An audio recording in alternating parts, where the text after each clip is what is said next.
Sekolah memang belum mulai, tapi saya mendukung pondok-pondok pesantren ini segera aktif kembali.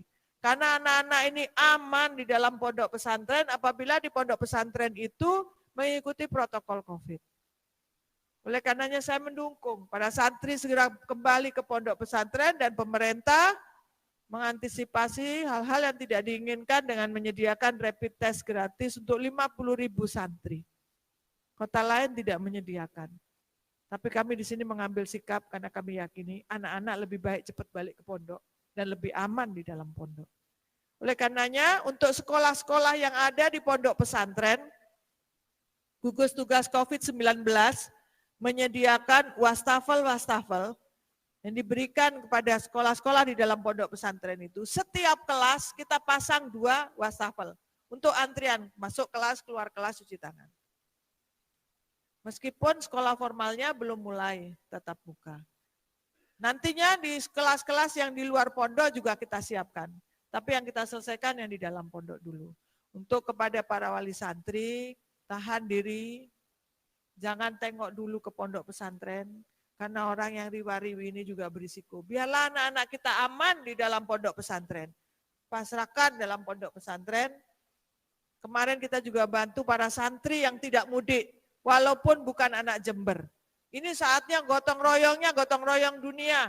Bahkan santri yang tidak pulang dari luar negeri juga kita bantu anak-anak yang nyantri di Jember.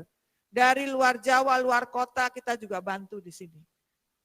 Untuk para santri yang dari luar kota mau masuk Jember, kita juga terima kasih kepada Ikatan Alumni Pondok-Pondok Pesantren yang bekerja sama membantu adik-adiknya semuanya sehingga lebih mudah komunikasi dan terkoordinir.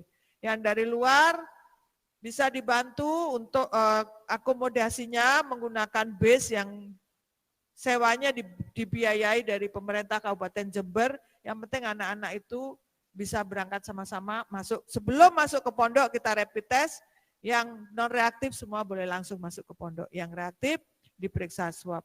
Sampai hari ini belum ada santri yang reaktif kemudian diperiksa swab kemudian positif, tidak ada. Alhamdulillah. Oleh karenanya tidak perlu resah. Kalau ada reaktif itu bukan berarti COVID-19. Namun sangatlah berbahaya kalau ada yang reaktif di dalam pondok tidak diperiksa lebih lanjut, padahal dia mungkin di wilayahnya itu wilayah merah.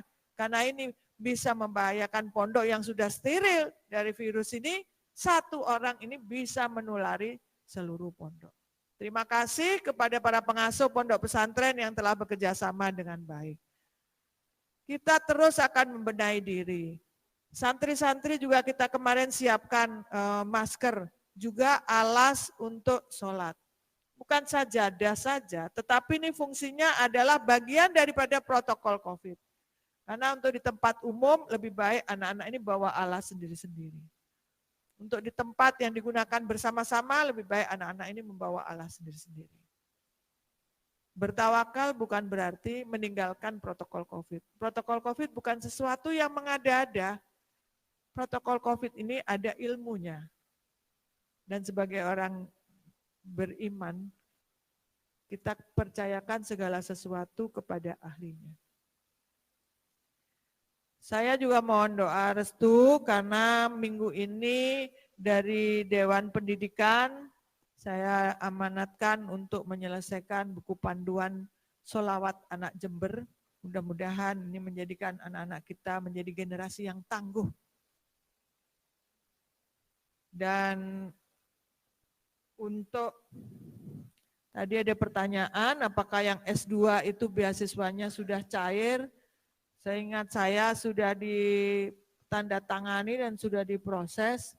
Coba dicek, seharusnya minggu ini semua sudah selesai. Ada beberapa perguruan tinggi yang belum memberikan konfirmasi apakah mahasiswa ini aktif, sudah aktif atau lulus atau belum, tapi itu jumlahnya sedikit sekali. 96%, 97% semuanya sudah cair. Mudah-mudahan ini juga bisa meringankan mereka yang menuntut ilmu. Kalau dulu kita pesenin jangan dipakai beli pulsa, Kalau sekarang kita malah pesen nih, suruh beli kuota supaya bisa tetap belajar. Untuk orang tua yang di rumah, saya titip untuk lebih sabar ngadepi anak-anak, baru kerasa. Kalau biasanya pasrah bongkoan sama guru-guru, sama ustadznya, sekarang di rumah orang tua mesti tugas rangkap. Mungkin ini Allah mengingatkan kita untuk lebih menghargai orang-orang yang membantu mendidik anak-anak kita. Terima kasih dari saya, supaya juga tidak terlalu malam, dan terima kasih juga buat Hadrah Les Bumi, mungkin karena lama nggak mendengar langsung. Hari ini rasanya ada siraman es. Kasih aplaus lagi dong buat Hadrah Les Bumi. Dan buat jamaah yang ada di rumah, salam dari jauh, meskipun jauh hatinya dekat, saling mendoakan